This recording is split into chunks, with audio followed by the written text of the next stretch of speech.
Hello tout le monde, j'espère que vous allez tous et toutes très bien. Bienvenue dans That Girl Podcast, qui est le rendez-vous hebdomadaire au cours duquel je vous fais participer aux discussions que j'ai avec la ou les voix dans ma tête. J'espère que la semaine s'annonce belle, productive, intéressante et tout ce que vous voulez, pourvu que ça soit chouette. Moi aussi ça va bien, franchement le boulot, la famille, les amis, les copains, etc. Et puis tant que vous êtes là, franchement comment ça pourrait ne pas aller mes petits bébés. Bref, je recommence à m'éparpiller, concentre-toi Lydiane s'il te plaît. Alors aujourd'hui, la discussion va porter sur le thème de la solitude qu'on a tous plus ou moins vécu, connu, à un stade de notre vie. Pour certains d'entre nous, depuis le ventre de la daronne, même si je ne pense pas qu'à ce moment-là, ça soit vraiment un sujet sensible, parce que dans l'économie actuelle, avoir à manger et dormir au chaud sans dépenser le moindre sou, c'est le goal ultime. Et puis pour d'autres, plus tard dans la vie, je pense qu'on s'est tous déjà posé la question de savoir si ça nous faisait du bien ou pas. Parce que même le plus extraverti de la terre entière, il y a forcément un moment où il se dit « Bon, vas-y, c'est sympa, la foule, les copains, les apéros tous les jours jusqu'à 23h. Mais, on aime tous avoir nos moments de répit, loin du bruit et du monde. Et puis en même temps, ça fait un peu flipper, je pense. Parce que de mon point de vue, l'être humain par nature n'est pas fait pour exister tout seul. Et donc, la solitude, ami ou ennemi? On va en discuter de tout ça. Bon, pour commencer, je me répète, mais je pense qu'on a déjà tous ressenti de la solitude à un moment de notre existence. Mais est-ce qu'on sait vraiment ce que c'est? Comment on arrive à l'identifier? Est-ce qu'on sait à quel moment on se dit « Waouh, je me sens seule » ou « Waouh, je suis seule » Parce que vous allez voir, c'est pas la même chose. C'est comme quand on est ado et qu'on a des papillons dans le ventre. Quand on voit son ou sa crush, on les ressent, mais on ne sait pas obligatoirement ce que c'est. Alors, je vous explique. De base, je voulais partir sur la définition donnée dans le dictionnaire Larousse pour faire les choses bien, pour faire les choses comme des intellectuels. Mais je l'ai trouvé tellement boring et pas fidèle à ce que j'ai comme vision de la chose que j'ai préféré chercher ailleurs. Et vous ne devinerez jamais où j'ai trouvé les mots parfaits pour illustrer le fond de ma pensée sur Wikipédia, tout simplement. Alors, selon Wikipédia, la solitude, du latin solus, signifiant seul, est l'état ponctuel ou durable, plus ou moins choisi ou subi, d'un individu qui n'est engagé dans aucun rapport avec autrui. Franchement, une petite minute de standing ovation pour Wikipédia, parce que j'ai jamais vu une description aussi clean de la solitude. C'est archi bien expliqué, et selon moi, ça permet d'orienter directement le débat. Alors, dans la définition, c'est mis en seconde position, mais pour moi, c'est le plus important de toute cette conversation. Cette solitude, tu l'as choisie ou tu l'as subie? Et pour illustrer mon propos, je vais partir de deux expériences de ma propre vie, parce que je suis votre cobaye attitré, je l'ai choisie cette fois-ci, il n'y a pas de souci. L'une, où j'ai plus ou moins subi la solitude, et l'autre, où au contraire, je l'ai choisie. Alors, la première, ça a été à mon arrivée en France pour suivre mes études il y a déjà 8-9 ans environ. Alors je sais, on va me dire, mais si t'es venu, c'est que c'est toi qui as choisi. Oui et non, parce que je n'ai pas choisi directement, mais je n'ai pas dit non. Et c'est à ce niveau-là qu'on parle du plus ou moins entre griffes. Parce que ce que beaucoup ne savent pas, c'est qu'il y a toujours une notion d'acceptation dans la mise en place de la solitude, même quand on l'a subie. C'est hyper subtil comme concept, hein. Il faut prêter attention. Et puis, je n'allais quand même pas dire non à ma pauvre mère qui s'est saignée corps et âme pour que je puisse faire les études de mes rêves, simplement parce que je voulais rester au bled pour aller à la fac avec mes copains. On ne fait pas dans l'égoïsme avec la daronne ici, jamais. Donc, je pars loin de tous mes repères, famille, amis, amour, etc. Complètement déraciné la gosse, hein. Et la solitude m'a donné une énorme claque dès que j'ai posé le pied dans ce pays si chaleureux qu'est la France. Et je raconte pas des blagues, hein, ça a été l'objet de ma toute première vidéo sur YouTube, pour ceux que ça intéresse.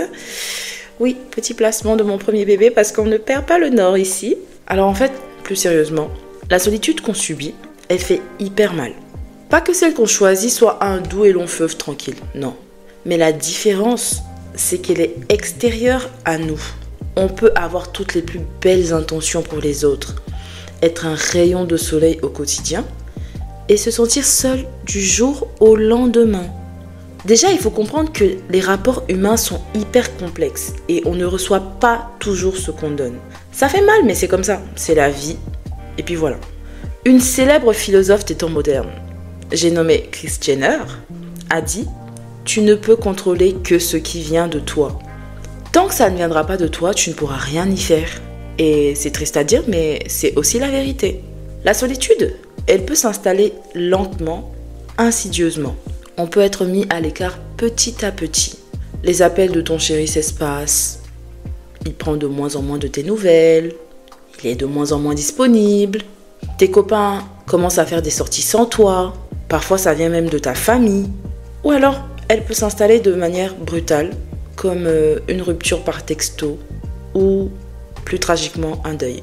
Dans ces moments-là, c'est facile de penser qu'on l'a mérité, qu'on est juste une belle merde et que c'est l'univers ou le karma qui nous renvoie à la gueule toute la crasse qui a émané de notre âme. Et de là va naître le cercle très vicieux de la solitude subie, c'est-à-dire j'ai reçu du négatif et donc je renvoie et je produis plus de négatif. Mais ce qu'on oublie presque à chaque fois qu'on se sent seul, c'est que c'est nous qui contrôlons ce qui ressort de nous. Oui, répète après moi. C'est moi qui contrôle ce qui ressort de moi. Ta seule alternative face à la solitude sera comment tu y fais face et comment tu réagis à cette réalité. Est-ce que je décide de me recroqueviller sur moi-même et ruminer, angoissé à longueur de journée, me créer des scénarios qui très souvent ne se passent que dans ma tête et me font littéralement agoniser à mort? Ou au contraire, j'assimile déjà que bon, le monde est méchant, ça on le sait tous, mais moi je porte mes couronnes, je décide que je ne vais pas en rajouter parce qu'au final ça me fera du mal et je prends en main ma santé mentale et mon bien-être. Question. Bon, je vous dis ça, je vous dis tout ça, mais sur le coup, j'étais juste écroulée, roulée en boule dans mon lit, je pleurais matin et soir. Je vais pas faire l'invincible ici, alors que c'était très très chaud. Mais j'ai réussi à prendre du recul, heureusement, et à relativiser sur plein de choses. Et au final, ça m'a rendue plus forte face à la dureté et à l'adversité du monde extérieur. Et aujourd'hui, je suis reconnaissante pour cette situation-là. Ensuite, la deuxième situation où j'ai choisi ma solitude, c'était il y a 2 ans quand j'ai décidé de mettre fin à ma relation amoureuse. Alors, faut savoir que j'ai été en couple pendant 6 ans avec un garçon qui aujourd'hui est devenu une personne formidable. Parce qu'à l'époque, voilou. On est très bons amis aujourd'hui, les tensions se sont apaisées et je l'aime et je l'estime de tout mon cœur. Il n'y a pas de problème. Mais à l'époque, c'était tout simplement chaotique, hein. Ne nous mentons pas. Une relation bien toxique au point d'en émettre des radiations pratiquement, alternant entre échanges verbaux très agressifs et silence treatment pouvant aller jusqu'à 1 semaine, voire plus alors qu'on vivait ensemble. On rompt, on revient ensemble et on reprend la même chose pendant des mois et des mois et des mois et des mois. Et bref, un matin, je décide que ça y est, l'amour a fait son temps. C'est très sympa, l'étiquette du couple qui dure contre vents et marées, qui se bat, qui lutte. Mais à un moment, ma santé mentale, mon combat. Donc on décide de se séparer. Mon copain de l'époque, il est d'accord, il prend ses affaires et il quitte l'appart. Alors oui, j'assume, j'ai choisi ma solitude à ce moment-là. J'ai décidé que je voulais être seule, que je voulais avoir ma paix. Et je l'ai eu, cette paix. Mais je ne l'ai pas eu tout de suite, je l'ai eu beaucoup plus tard. Parce que dans les débuts, vous n'imaginez même pas comment j'ai été plaquée au sol, genre visage vraiment contre le parquet, par la solitude. Dites-vous que je passais quand même de 6 ans de vie commune à être pratiquement l'un sur l'autre, H24, à rentrer du boulot le soir et à n'entendre aucun bruit chez moi. Littéralement aucun bruit. J'étais obligée de faire du bruit si je voulais entendre du bruit. C'est triste, c'est vraiment triste. Et ce silence, les amis, ce silence, il m'a traumatisée.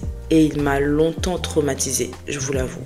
Mais c'est aussi et surtout pendant ce silence que j'ai réussi à retrouver ma petite voix intérieure. C'est pendant ce silence que j'ai réussi à entendre ma conscience, celle que je n'entendais plus pendant les disputes et les problèmes du quotidien, celle qui en vrai me répétait que tout irait bien, que rien de tout ceci ne me définissait et que la vague finirait par passer. C'est pendant ce silence que j'ai réussi à faire le point sur l'échec de ma vie sentimentale, à voir le mal que j'avais fait, les choses que j'avais mal faites et celles que je pouvais rectifier à l'avenir. C'est pendant ce silence que j'ai commencé à faire de la marche en forêt, à aller au resto ou au ciné toute seule, à plus me documenter sur la santé mentale, sur la loi de l'attraction, à me rapprocher de Dieu, à prier plus souvent, à prier plus intensément avec mes propres mots, à développer mes connaissances, à connaître mes passions. Et oui les amis, c'est dans la solitude que j'ai appris à me valoriser et à m'aimer. Je vous ai cité que 2 exemples de ma vie, mais il y en a tellement plus dans nos différents quotidiens. Et parfois, ça ne se manifeste même pas de manière physique. Ça peut être moins palpable. Par exemple, quand on est le ou la seule célibataire de son groupe d'amis et qu'il y a des vacations de prévues et qu'on est obligé de désister pour pas être la 54e roue du carrosse. Quand toutes tes copines se marient et commencent à faire des bébés, alors que toi, tu sais même pas par où commencer pour avoir un date concluant. Quand ta vie professionnelle stagne et qu'autour de toi, tu vois que tout le monde a des promotions, a des augmentations, quand tu galères à trouver une alternance, alors que dans ta classe, tout le monde en est déjà à son 4e mois en entreprise. Enfin bref, il y a tellement de cas où tu as l'impression que tu es totalement mis à part de la dynamique des choses. Et c'est déroutant, ça fait très mal. Mais ce n'est pas la fin, je te promets. Alors bien évidemment, ce n'est pas un exercice facile. Enfin, je vais me rendre compte que je dis beaucoup alors. Je dis beaucoup alors, quand même. Bah, c'est pas grave. Donc bien évidemment, ce n'est pas un exercice facile. Je cherche en aucun cas à te faire croire qu'on se lève un matin et qu'on décide que ça va mieux. Non, c'est pas si simple que ça. Sinon, ça se saurait. Pour ma part, à ma petite échelle, je vais vous citer 1 ou 2 petites phrases, des petits mantras, des petits leitmotivs que j'aime me répéter dans les moments où ça ne va pas fort et que je subis de la solitude, que ce soit par mes proches, que ce soit dans mon travail ou juste dans la vie en général. Alors la première, qui est hyper bateau, hein, je vous le cache pas, mais qui me fait vraiment beaucoup de bien, c'est « La vie est faite de cycles, je sais que ça va passer ». Parce que oui, même si tu ne sais pas le pourquoi, du quand, du comment, tu sais que c'est pas définitif, que tu ne vas pas rester toute ta vie dans cet état-là et que la vie est ainsi faite. Aujourd'hui, on est tout en haut de la grande roue, on voit le ciel, on voit le soleil, les oiseaux, les étoiles, tout ce que tu veux. On se sent pousser des ailes, franchement, tout est nickel. Et puis demain, la roue, elle tourne. On est en bas, on est plus proche du sol ou carrément la tête sous l'eau. Et on se dit, ça n'en finira jamais. On perd le souffle, on ne sait plus vers qui se tourner. Laisse-moi te dire que c'est passager, ça finira. Et puisque tu ne sais pas quand, pourquoi ne pas juste essayer de faire au mieux pour que ce soit moins long et douloureux à vivre? Et je dis essayer parce que ça marche rarement du premier coup, que tu vas te dire, je vais bien, et d'un coup tu vas bien. Mais on le fait pour nous. Donc, on a le droit de s'accorder 1 chance, 2 chances, 3 chances, 45 essais supplémentaires si on a envie, tant qu'on le fait pour nous et qu'on a pour objectif au final d'aller mieux. Et la deuxième phrase, c'est que je le veux, mais je n'en ai pas besoin parce que je suis déjà heureuse et reconnaissante de ce que j'ai. Cette phrase, vous savez, je l'ai même écrite sur un post-it et je l'ai collée sur mon écran au taf. Pour vous dire à quel point elle m'accompagne partout, elle me suit partout et elle dicte toutes mes journées. Et vous allez me dire, mais Lydiane, je me sens seule, je n'ai personne avec moi, personne ne me comprend, personne ne me soutient, personne ne m'aime, personne n'est à mes côtés. Qu'est-ce qu'il me reste? De quoi est-ce que je peux être heureuse et reconnaissante alors qu'il ne me reste littéralement personne? En fait, il te reste la chose la plus inestimable et importante. Il te reste toi. ton cœur, ton âme et ton esprit. Toi, ta personne. C'est toi la chose la plus précieuse de ta vie. Et l'avis ou l'approbation des autres ne changera en rien la valeur de ton toi. Ça, il faut que tu le comprennes. Et c'est pour ça qu'il faut faire très attention à l'impact de l'entourage sur soi-même. Mais bon, ça c'est un sujet pour un autre podcast. Même si tout autour il n'y a personne, il reste quelqu'un, il reste toi. Alors même si ce n'est pas évident, même si ce n'est pas fun sur le coup, prends soin de toi comme tu aimerais que d'autres le fassent. Aime-toi, cajole-toi, console-toi. Prépare-toi du thé et des petits gâteaux. Raconte-toi des histoires sans queue ni tête, stupides, et rigole à tes propres blagues. Emmène-toi en balade, fais-toi écouter cette chanson qui t'apaise. Fais-toi ce masque visage qui traîne dans ton frigo depuis des lustres. Rappelle-toi à quel point tu es intelligente, drôle, sensible et à quel point tu es une personne incroyable. Et je parle de rappel verbal. C'est très important. Je mets bien l'accent dessus. Rappel verbal. Il faut que tu te le dises. Il faut que tu te le répètes à haute voix. Parce que penser qu'on est une belle personne et se dire à soi-même qu'on est une belle personne, je vous jure, l'impact n'est pas le même. Tu te mets devant ton miroir. Ou alors tu t'assois si tu n'as pas envie de voir ta gueule. Il n'y a pas de problème. Mais il faut que tu puisses être en mesure de te dire: je suis intelligente, je suis drôle, j'ai de la conversation, je suis intéressante. Je n'ai pas besoin du regard des autres pour savoir que j'ai une belle âme, que je suis une belle personne. Il faut que tu puisses te le dire. Il faut que tu puisses te complimenter. Oui, j'ai des bourrelets, mais je suis quand même belle. Oui, peut-être que ma peau n'est pas aussi ferme que celle des filles qu'on voit dans les magazines, mais je reste quand même une belle personne. Je suis une belle personne, autant à l'extérieur qu'à l'intérieur. Il faut que tu puisses l'exprimer verbalement. Il faut que tu puisses te le dire, parce que tu es ton premier support system. Ne l'oublie jamais, jamais, jamais. C'est hyper important. Peu importe comment la solitude s'installe dans ta vie, tu es ton premier support system. Moi, ce que je peux dire finalement du fait de ma petite expérience, c'est que la solitude peut être une amie. Une très chouette copine qui peut t'aider à te connaître toi-même, qui peut te permettre de te recentrer sur tes priorités, tes aspirations, tes rêves de vie. Tout comme elle peut être moins sympa et te ramener à des pensées moins drôles, des choses plus sombres, des parts de toi que tu essaies de cacher depuis longtemps, des traumas que tu essaies d'enfouir. Cependant, rappelle-toi toujours que c'est toi qui dirige, c'est toi qui donne le ton. Et même si tu n'en as pas l'impression, c'est toi et toi seul qui va attribuer à la solitude la qualité qu'elle aura dans ta vie. La solitude, pour moi, qu'on la choisisse ou qu'on la subisse, elle est neutre. Pour moi, la solitude, c'est un sentiment neutre. Ce sera à toi de déterminer si tu veux qu'elle soit ton ennemi ou qu'au contraire, elle devienne ton allié pour vivre ta meilleure vie. Et donc, c'est sur ces petites paroles de sagesse que s'achève notre épisode. J'espère ne pas être partie dans tous les sens et que tu as pu comprendre le fond de mon propos. Je ne suis pas psy, je ne suis pas gourou ou quoi que ce soit dans le genre. Je suis juste une petite meuf qui essaie tant bien que mal d'exprimer sa façon de voir les choses en moins de 20 minutes chrono. Donc encore une fois, prenez-moi comme une petite sœur.